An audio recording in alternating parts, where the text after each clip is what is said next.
Hold on, I made this joke already.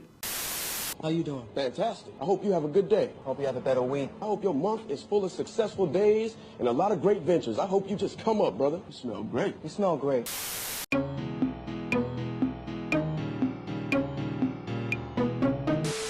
Oh, the capybara. One of the most memeable animals to be added to Earth's roster. Almost entirely for their sheer positivity. And it's not like that fake positivity from animals like dolphins or performative activists on TikTok. Capybaras are legitimately unproblematic, almost too much for their own good. The thing is, they have no reason to be like this. In fact, they have every excuse to be the exact 180. But first, let's talk about what this aquatic stress ball is. It's a rodent, and pretty much a plus-size guinea pig since that's their closest relative, even though they're like 60 times heavier. Also, guinea pigs are one of the few mammals that can get folded by deep water since they can't swim, which is something cappies know nothing about since half their personality stays in the water with them. Just like their cousins the nutria, which is basically just a beaver you've never heard of, and the pacarata, who's probably most famous for getting abused with soap like a banned Old Spice ad. But out of all rodents, capybara are the heaviest and the ones closest to the weight class of a grown man. And considering how people feel about their cousins 100 times smaller, you would think the capybara would be the most hated oxygen sink on the planet. But the only thing more ironic than the fact that it's the complete opposite is the fact that this chunky chinchilla is so chill, since history shows they should really be the polar opposite. Usually when something's this unbothered, it's because they've never felt any kind of pressure from predators. It's why the quokkas on Rottnest Island have no fear of humans since they have no natural predators. Capybara, on the other hand, have more ops than a rapper with a RICO charge. These gigagerbils have to avoid being discharged from the population by the biggest big cat in North America, a discount store brand crocodile, and a paraplegic Jurassic understudy. Their childhood isn't any easier, because juveniles can get caught up with ocelots, a paralysis demon with wings, and technically pelicans don't count, but it's not for a lack of trying. And normally an animal that has to share an area code with this many threats to its way of life compensates by becoming a problem itself. For example, if zebras had a stripe for everything with the ability to bury them, they wouldn't have a single pixel of pale on them. And we all know those TV static stallions ride that excuse like they get tax breaks from it. It just makes more sense for a prey animal to be more willing to throw down. Predators get active to eat, prey animals fight to live. But what doesn't make sense is a capybara doing the mannequin challenge 7 years late when there's a homicidal vice grip out looking for calories. It's kinda like honey badgers and capybaras are two ends of the nihilism spectrum. You got the four-legged assault Oreo who doesn't value anyone's life, not even its own, and then there's a hippo hamster who can't be physically bothered enough to care. And you would think this mentality would have gotten a cappy written out of the series of Life by Evolution. Or maybe they have the opposite of the kangaroo situation. The kangaroo situation is that kangaroos used to have to deal with some of the most cartoonishly absurd predators the world had ever seen. Stuff like a 23-foot Komodo dragon, or the marsupial lion Thylacleo. That prehistoric PTSD means that even though kangaroos today have to deal with 0 apex land predators, they still act like they're in the trenches. So it's possible capybaras had few natural predators coming up, and now they're Helen Keller to all forms of conflict. Believe it or not, capybaras weren't always the brolic beavers we know them as. Their ancestors were actually small rodents that evolved from Africa about 80 million years ago. Being small was lit because 1, it's a whole lot easier to hide, and number 2, eventually you get so small that putting you on a plane isn't worth the energy it would take to catch you. And when their ancestors pulled up to South America 40 million years later, they showed up to an area with few natural predators and plenty of food in the forms of the grasses they like to eat. Scientists now say that it was the lack of predatory pressure that allowed this plus-size rabbit pig to grow to the size it is today.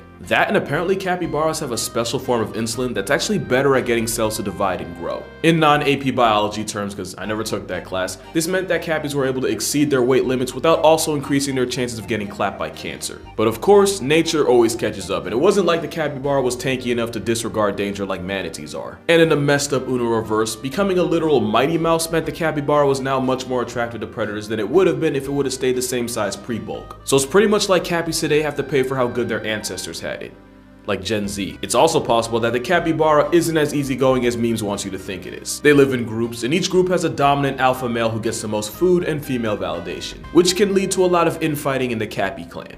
And no matter how hard the alpha male tries to flex, there's always going to be a few subordinates that get it in behind his back with his women. So even though the dominant alpha male lays more pipe than any single subordinate, a majority of the plumbing actually comes from the subordinates as a whole. The females also get a say in the matter too, mostly because if a female ain't feeling a certain male, she dubs him by nosediving into the nearest body of water, where she can hold her breath for up to 5 minutes. There's actually a lot of drama in the cabbie community if you pay attention long enough. It's definitely not like bonobos, who seem to have all social structure figured out, albeit for R-rated, definitely not safe for work reasons. That still doesn't explain why capybaras are so chill around animals not even in the same species. Like Take Cheesecake, for example. Cheesecake was a capybara who was rescued and sent to live in a refuge for neglected and abused animals. But since she was only a baby at the time, she spent a lot of time living with the sanctuary's founder alongside her many dogs. And in typical Cappy fashion, Cheesecake became one of the dogs, eating, sleeping, playing, and pretty much doing everything else in between with them. Eventually, she would be promoted to the de facto foster mom for any abandoned puppies coming through the sanctuary. She would regularly adopt a family of abandoned puppies and raise them like her own blood. She would even discipline her pups if they ever got too out of line. Cheesecake was basically a Mother Teresa for terriers and any other orphan pups. Those weren't the only animals she adopted in her time, but there's actually a really good reason why capybaras are the best rodents to leave your children with, and why they're the polar opposite of Chuck E. Cheese. Something about that cheddar feed never really sat right with me. Capybaras do this thing called alloparenting, where the adults take turns watching over the babies in a group in this kind of like revolving daycare system. They'll even go as far as nursing pups that aren't even theirs. Pray for bro on the left, he going through some stuff none of us can comprehend right now. The benefit is that in a jungle full of EDP-sized threats to minors, this actually increases the cappy pup's chances at actually surviving long enough to celebrate their birthday. But it also means that Cheesecake wasn't just a stepmother, she was the mother that stepped up. Also, I just want to say that the same sanctuary would end up getting another capybara named Cobbler, and now Cheesecake and Cobbler are homies, and I feel like we should just take some time to appreciate that. Another thing to appreciate is that plenty of other animals like monkeys or painted dogs do the whole alloparenting thing, but cabbies are the only rodents that do it. Well, actually, technically not really. Turns out red squirrels will adopt orphans as long as they're somewhat closely enough related to them. But that's not the same as having a built-in nursery system in the group. So it seems that being naturally social, being as swole as they are, and having literal stepmother software in their system is what makes this He-Man hamster what it is. Capybaras got so much clout that even though they're truly native to South America, they have a pretty sizable fan base all over, but especially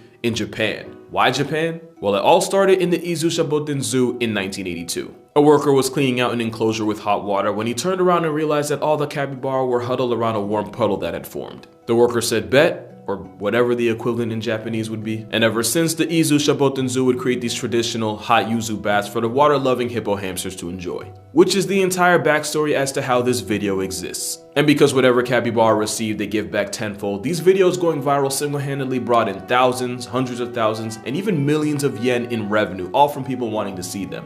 Meaning it is scientifically proven, 100% non-refutable, that capybaras are good for the economy. If your country is currently in a recession, think to the last time you saw a capybara hot tub party. If you can't remember, then I think you found your problem. We don't need stimulus checks, we need more happy cabbies per capita. That's why there are entire websites dedicated to finding the closest capybara in your area. So if I ever post a picture of me and a capybara with no context, this is the context. Capybaras are such an unlimited serotonin hack that naturally people are gonna ask if they're good pets. And my answer is, yeah, they'd probably be good pets. Question is, would you be a good owner? Here's why you probably wouldn't. One is that they poop.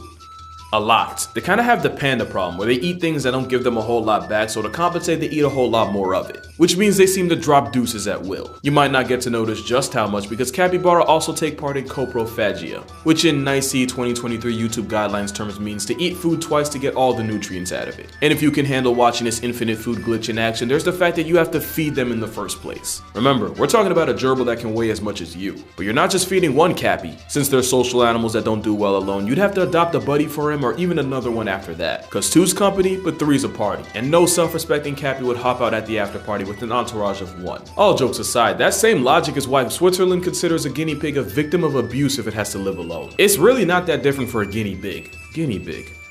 I should have used that from the beginning. There's also the fact that since half their life involves water, you're gonna have to have 24-hour access to anything the capybara can at least wade in. And before you say bathtub, just remember that most of their backdoor business happens while they're in the water, so you might want to rethink that. But the best reason why you might want to hold off on adopting a walking coconut, it's still a wild animal. Don't let the memes get it twisted. Despite all the hype, they're still very much capable of inflicting violence when they want to, or when they feel like they need to. And I'ma just say it, it's real cute until you get it mad and you realize you now have a 150-pound rodent with an overbite coming at you. In fact, in 2005, a capybara in a Japanese zoo murked a spider monkey that was standing in its pool by grabbing it by the neck. So if you're considering adopting a biting, pooping, eating machine, you might be better off just having kids, because only one of them can give you tax credits. Or you can just move to Tigre, Argentina, because the South American city has been taken over. And when I say taken over, I mean that in the most passive way possible. With fires and an unusually cold winter killing their food supply, the Cappy clan seemed to spawn en masse inside the Argentinian gated community. They quite literally pulled up. The upside?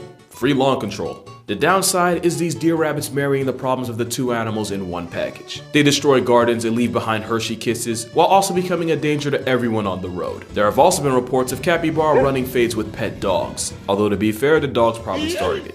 But there is another bright side if you want to look at it that way. The biggest threat to a capybara isn't a jaguar or a caiman, it's actually humans who have historically hunted them for their meat and for their hide to turn into leather. We're their biggest op by far, and if they decide to take back what's theirs, I'm not going to be mad at it. And the fact that they're doing it to a gated, rich community, there's a moral in there somewhere. But that's gonna do it for this video. For more consistent uploads, be sure to check out my TikTok and Instagram. I try to post daily on both. And if you'd like to support this channel beyond subscribing, also consider becoming a patron on Patreon. But like, only do it if you can afford it, because honestly, you watching a video this far is actually more than I can really ask for. Got a whole lot of video ideas I want to get out for the new year, so as always, drink water, hug your mother, dap up your father if he's not into the whole hugging thing. Try to be a cappy in a world full of cappers. And I'ma see y'all in the next one.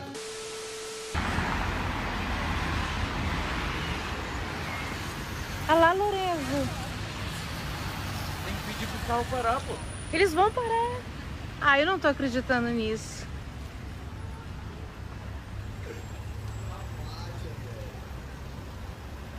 Liga, só intervalo. Respeita.